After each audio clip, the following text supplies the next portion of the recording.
사람들이 좌파, 우파를 진보, 보수와 똑같은 말처럼 쓰는데 정말 같은 걸까요? 준호가 환한 미소를 지으며 말했습니다. 우리 마을의 나눔 부엌을 생각해 봅시다. 마을 사람 모두가 함께 쓰는 공동 식당이죠. 이 부엌을 어떻게 운영할지를 두고 의견이 나뉘는 거예요. 먼저 좌파와 우파의 구분이 있습니다. 이것은 부엌에서 음식을 어떻게 나눌까에 관한 문제입니다. 즉, 경제적인 구분이죠. 부엌에서 재료와 노동의 몫을 어떻게 분배할 것인가? 좌파의 입장은 함께 일하고 필요한 만큼 나눕니다. 평등한 결과를 만들려 노력합니다. 공동의 부엌은 공동의 소유여야 한다고 믿죠. 반면 우파는 일한 만큼 가져가고 자기 것을 소유합니다. 자유로운 경쟁과 개인의 노력으로 부엌을 효율적으로 운영하려 합니다. 각자의 사유 재산을 중요하게 생각합니다. 그럼 진보와 보수는 무엇일까요? 이것은 부엌의 운영 방식이나 규칙을 어떻게 바꿀까에 관한 문제입니다. 즉, 사회적인 구분입니다. 레시피를 바꾸는 속도와 태도에 대한 질문이죠. 진보는 말합니다. 새로운 레시피를 시도합시다. 오래된 규칙은 바꿔야 합니다. 진보는 변화와 개혁을 통해 더 나은 사회, 더 맛있는 요리를 만들 수 있다고 믿습니다. 보수는 대답합니다. 전통 레시피가 가장 맛있고 안전합니다. 신중하게 변화해야 합니다. 보수는 안정과 질서 그리고 검증된 가치를 중요하게 생각하며 부엌이 갑작스럽게 흔들리는 것을 경계합니다. 이들은 십자 모양으로 겹칠 수 있어요. 좌파이면서 보수일 수도 있고 우파이면서 진보일 수도 있습니다. 부엌의 재료와 레시피가 결합하는 것처럼요. 예를 들어 전통적인 방식으로 평등을 추구하거나 새로운 방식으로 개인의 자유를 극대화할 수 있습니다. 좌파와 우파는 돈과 자원의 분배에 대한 질문이고 진보와 보수는 사회의 변화 속도에 대한 질문입니다. 부엌의 레시피와 재료를 이해했듯이 이제 복잡했던 정치 지도를 더 명확하게 읽을 수 있을 거예요. 모든 의견은 이 두 가지 축 위 어딘가에 있답니다. 앞서 얘기는 좌파와 우파, 진보와 보수의 차이, 같은가 다른가? 라는 주제를 상징적으로 그려본 것입니다. 좌파와 우파의 기본 개념을 살펴봅니다.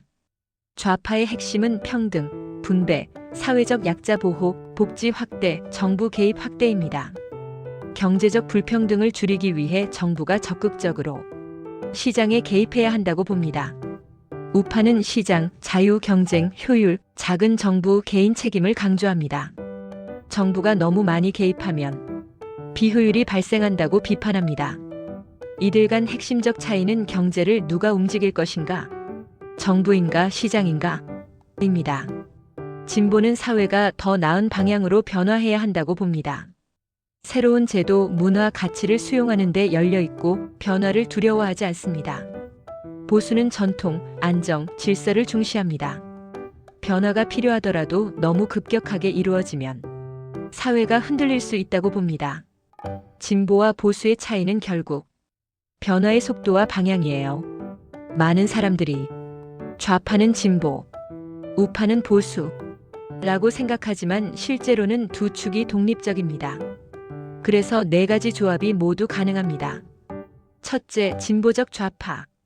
경제적으로도 평등을 중시하고 사회적으로도 변화를 지향합니다. 프랑스 사회당, 스웨덴 사회민주당이 이에 해당합니다. 둘째, 보수적 우파. 경제적으로도 시장주의, 사회적으로도 안정을 중시합니다. 미국 공화당, 한국 보수정당이 이에 해당합니다. 셋째, 경제적 좌파이면서 사회적 보수. 복지는 강화돼 가족, 교육, 안보 면에서는 보수적입니다. 넷째, 경제적 우파이면서 사회적 진보. 기업 친화적이지만 사회적 가치는 진보적인 흐름입니다. 실리콘밸리 젊은 층, 한국의 일부 2030 세대 등이며 이들은 경제적 자유를 강조하면서도 사회적 다양성을 수용합니다. 한국은 특수한 역사적 경험 때문에 네 가지 개념이 자주 뒤섞입니다. 첫째, 안보 문제. 전쟁 경험, 북핵 문제 등의 안보 이슈가 보수, 우파 성향을 자동으로 연결합니다.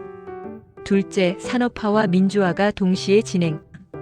산업화 세력은 경제적 우파이면서 사회적 보수, 민주화 세력은 경제적 좌파이면서 사회적 진보.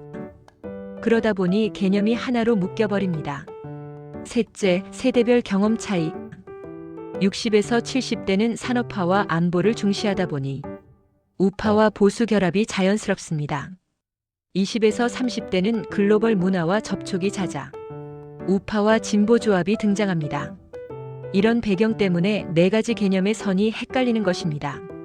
다음은 국가 정책상의 차이를 살펴봅니다. 첫째, 복지 정책. 좌파는 모두가 최소한의 삶을 누려야 한다. 우파는 과도한 복지는 국가 부채와 비효율을 초래한다. 라고 주장합니다. 둘째, 부동산 정책. 좌파는 세금 규제 중심, 즉 보유세 강화, 임대차 보호. 우파는 공급, 시장 중심, 즉 재개발, 재건축 활성화를 주장합니다. 셋째, 노동 정책. 좌파는 노동권 강화, 최저임금 인상.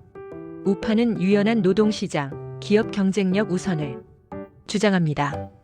넷째, 신기술, 플랫폼 규제. 진보는 기술 혁신 수용, 제도 변화. 보수는 기존 산업 생태계 보호를 주장합니다. 사례들을 보면 좌우와 진보 보수가 동일 개념이 아니라는 것이 확실해집니다. 오늘의 핵심은 간단합니다. 좌파 우파는 경제 철학입니다. 분배인가 시장인가로 중심 가치가 구분됩니다. 진보 보수는 변화 철학입니다. 변화인가 안정인가로 중심 가치가 구분됩니다. 이 두 축은 서로 다르기 때문에 사람들은 네 가지 유형 중 어느 곳에든 위치할 수 있습니다. 우리 사회가 자주 혼동하는 이유는 역사, 안보, 세대 경험이 복잡하게 얽혀 있기 때문입니다. 이 개념들을 제대로 이해하면 정책을 볼 때 훨씬 더 깊고 균형 잡힌 시각을 가질 수 있게 됩니다. 이상입니다. 감사합니다.